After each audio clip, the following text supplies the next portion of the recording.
Bonjour à tous et bienvenue dans cette nouvelle vidéo. Aujourd'hui, on voulait vous faire découvrir Accessi-Jeux. C'est une association, une ludothèque et une boutique de jeux accessibles aux déficients visuels. Nous avons rencontré Xavier, son fondateur, qui va tout de suite vous en parler bien mieux que moi.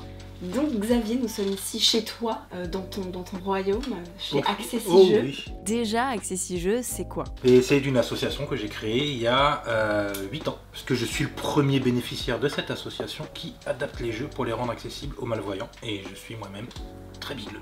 Donc c'était tout d'abord intéressé finalement. Tout à fait. Et après c'est devenu du partage. J'ai commencé à imaginer des procédés avec deux copains avec lesquels on faisait des soirées jeux. On a monté l'association pour ça et on s'est très vite rendu compte que j'étais pas le seul bigleux qui aimait jouer, donc forcément ça a bien pris tout de suite, quoi. Mais Simon, c'est un des 5 premiers adhérents d'Accessi-Jeux.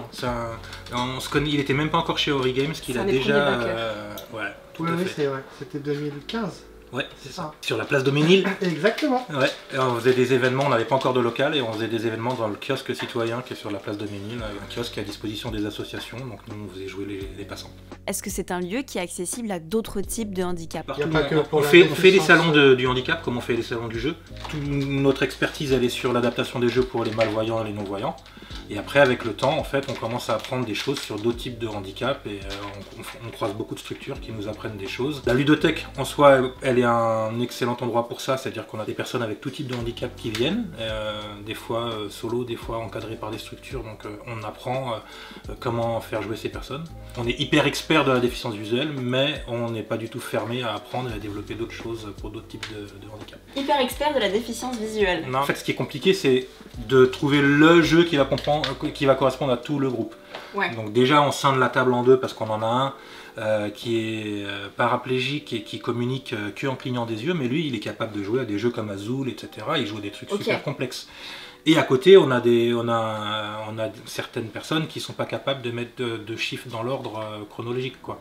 Donc trouver un jeu qui correspond à tout le monde, c'est le plus compliqué. Et en même temps, quand on est ludothécaire, quand on a 1500 jeux, on trouvera toujours quelque chose qui correspond.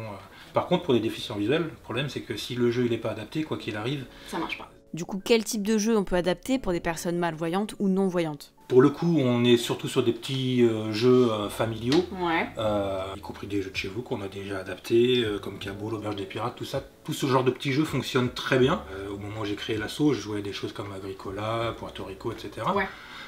Au départ, quand j'ai créé l'asso, je pensais qu'on allait adapter ce type de jeu. Okay. Et en fait, c'est pas du tout notre public. Parce que les personnes très malvoyantes ou non-voyantes ont eu que très peu accès aux jeux étant petits. Ouais. Et donc, on n'a pas du tout la culture jeu de société moderne. Ouais. Donc, on repart presque de zéro et on est surtout avec des jeux très familiaux avec eux. Des jeux de divertissement très simples, très accessibles, très rapides, quoi. Ouais. Après, petit à petit, il y en a qui se piquent au jeu et qui commencent. On sent déjà, depuis que l'asso existe, depuis 8 ans, il y en a qui ont progressé. Exactement. Et qui commencent à accéder à un niveau de jeu plus expert qu'au début, quoi. Est-ce que la ludothèque, elle aide à créer du lien social? Je dis souvent que quand on perd la vue, on perd pas que la vue, typiquement avec les yeux, on perd accès à beaucoup de choses, à la culture, au musée, à la lecture, au ping-pong. Faire en sorte que des associations puissent donner accès à des loisirs, c'est important parce que sinon tu restes chez toi et tu fais plus rien. Ouais. L'isolement des personnes en situation de handicap, c'est quelque chose de connu. Tu perds beaucoup de choses socialement et je pense que du coup tu te raccroches aussi à ces groupes qui te comprennent et qui comprennent ces enjeux-là. Tout à fait. Et on a des gens qu'on sait pertinemment qui viennent ici pour croiser des gens, pas pour jouer. Ouais, mais c'est trop bien que le jeu, ça soit le médium de rencontre et que ça soit adapté. Donc nous, notre objectif, là, par les jeux adaptés, c'est vraiment de donner de l'autonomie aux déficients visuels quand ils viennent jouer à la ludothèque. Et du coup, on organise des soirées jeux ici où le public est tout à fait mixte. Comment on rend un jeu accessible aux non-voyants et aux malvoyants? De plein de manières différentes. On a 1500 jeux dans la ludothèque, dont 400 jeux adaptés. Okay. Nous, on part du principe que les jeux qu'on adapte, ils doivent être adaptés pour des non-voyants. Donc, on va pas jouer sur le gros caractère ou des choses comme ça. Parce que s'il est accessible pour des non-voyants, il va être accessible pour des malvoyants. Oui, dans tous les cas. La question c'est, est-ce qu'on met du braille partout? Eh bien non, parce que c'est là que le chiffre va arriver. Sur 1,7 million de malvoyants profonds en France, c'est-à-dire des gens qui distinguent juste quelques formes, donc sur ces gens-là, il y a 100 000 aveugles. Et sur la totalité de ces 1,7 million de malvoyants profonds, il y a 20 000 personnes qui lisent le braille. Ça ne veut pas dire qu'on n'en met pas, parce que du coup, pour tous ceux qui lisent le braille, ils sont très contents de l'avoir. Mais par contre, on a trouvé d'autres procédés qui sont faits à base de stickers sans relief, avec des formes géométriques. On a un code couleur qui ne bouge jamais d'un jeu à un autre. Ce qui fait que dans un jeu où si tu sais que tu as des chiffres et des couleurs, le cœur ça sera toujours rouge, le trèfle ça sera vert, la lune ça sera jaune, la goutte d'eau ça sera bleu, voilà. Et les chiffres, du coup on a repris le système des chiffres romains, mais avec des formes un peu plus évidentes. Donc un point vaut 1, un rond vaut 5 et un carré vaut 10. Donc si j'ai un carré suivi d'un rond et suivi d'un point, un trèfle, un carré, un rond, un point, je sais que j'ai un 16 vert. Aussi rapidement que ça. J'allais presque le dire. Exactement. Et c'est génial parce que du coup tu crées aussi un autre langage. C'est hyper subtil. Et ben c'est dans la fleur en haut à droite. Du coup ça se voit pas, mais quand tu touches tu le sens. Souvent il y a des gens qui viennent, qui jouent au jeu à la ludothèque et on leur dit même pas qu'il est adapté. Au bout d'un moment ils repèrent le relief, ils vont « Ah mais c'est quoi ça ?» Puis du coup on a la partie sensibilisation, tout le monde peut jouer avec le même jeu. Les couleurs et les chiffres ça reste toujours la même chose. Et après les effets, chaque image est remplacée par une forme géométrique. On fera jamais un stickers poisson ou un stickers perroquet parce que ça demande trop de toucher fin pour le reconnaître. Par contre, à partir d'une forme géométrique, ça marche très bien. Tu fais appel à des moyens mémotechniques. Voilà, donc les gens comme ils connaissent les formes, ils vont comprendre au bout d'un moment notre logique. D'ailleurs des fois on nous demande, on nous écrit « Mais pourquoi vous avez utilisé le rond pour le cochon ?» Parce que rond comme un cochon, bah tiens voilà, le groin, voilà. Ça fait partie des choses qu'on s'est dit, bah un groin c'est rond, donc...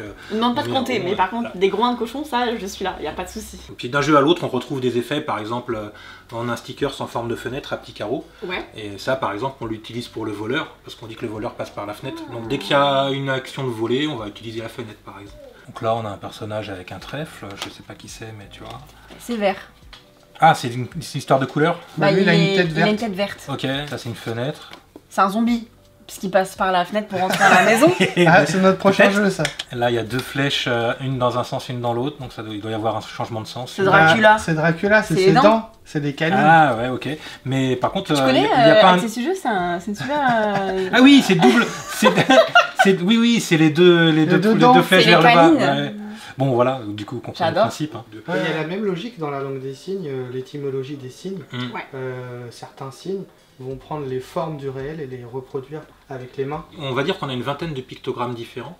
Ça, c'est une codification que vous avez inventée ici ou qui existe dans d'autres ludothèques adaptées ou alors non, c'est vraiment nous. Autant on a un petit combat en interne et qui commence à porter des fruits, c'est que comme les éditeurs mettent des formes de façon graphique sur les jeux pour les daltoniens, essayez qu'il y ait une harmonisation entre les éditeurs pour utiliser ces pictogrammes, puisque après nous quand on adapte les jeux, ça permet que quand on mette un stickers cœur sur le rouge, il y a aussi le cœur sur la carte et non pas un carré. T'as des noms de jeux qui ont été édités comme Le dernier c'est Rainbow. Ok. Donc 99% des jeux qu'on adapte, c'est des stickers. Mais en effet, si tu découpes, si tu fais un trou, t'as pas besoin de mettre un stickers. Et nous, justement, on essaie de trouver des procédés où on a le moins de stickers possible à mettre, parce que rien un sticker, c'est 10 centimes. Ouais, c'est ce que je vais dire. Bah, on avait adapté ensemble le Love Letter Princesse oui, à Cannes, ouais, exact. Et je t'avais déjà appris à l'époque les chiffres, mais visiblement, tu t'en souvenais pas. Non, bah non. Quand tu pratiques pas... C'est le genre de jeu aussi où on rajoute dedans une petite carte. On parlait tout à l'heure des adaptations tactiles. On utilise du numérique aussi. Et donc dans ce genre de jeu on rajoute une carte dans laquelle il y a une puce NFC. Si tu la bipes avec ton smartphone, ça va te dire, bon, évidemment il vaut mieux avoir une oreillette, mais ça va te dire 1 garde, 2 dragon, 3 princesse, etc. Et ça peut te dire du coup l'effet, ça te permet, voilà, quand tu touches ta carte, si tu t'en souviens pas, parce que là, dans ce jeu-là, si tu veux redemander au fait, le 4, c'est quoi? Du coup, tu dis à tout le monde ce que tu as dans les mains. Quoi. Mais moi, j'ai pas le 4, hein. C'est juste parce que j'aime bien apprendre les personnages. Je sais pas. Ça, c'est moderne, il n'y avait pas ça à notre époque. Ça, c'est moderne. À ton époque, parce que tu es beaucoup plus vieux que moi. En 2015, il n'y avait pas ça. C'est vrai. Non, bah non. En 2015, on adaptait avec des œillets de classeurs. C'est ça. On a évolué dans les technologies qu'on a trouvées. Et dans toutes les boîtes, normalement, il y a un QR code qui ramène à la règle audio aussi. Ça, c'est très cool. Pour tout ce qui est jeu qu'on édite, puisqu'on a aussi une part d'édition, on édite un jeu par an. Là, pour le coup, on enregistre pour de vrai un comédien qui lit les textes. Ok, en tout cas, c'est très très chouette. Et je pense que quand c'est plein de gens, ça doit être très bruyant. Cool.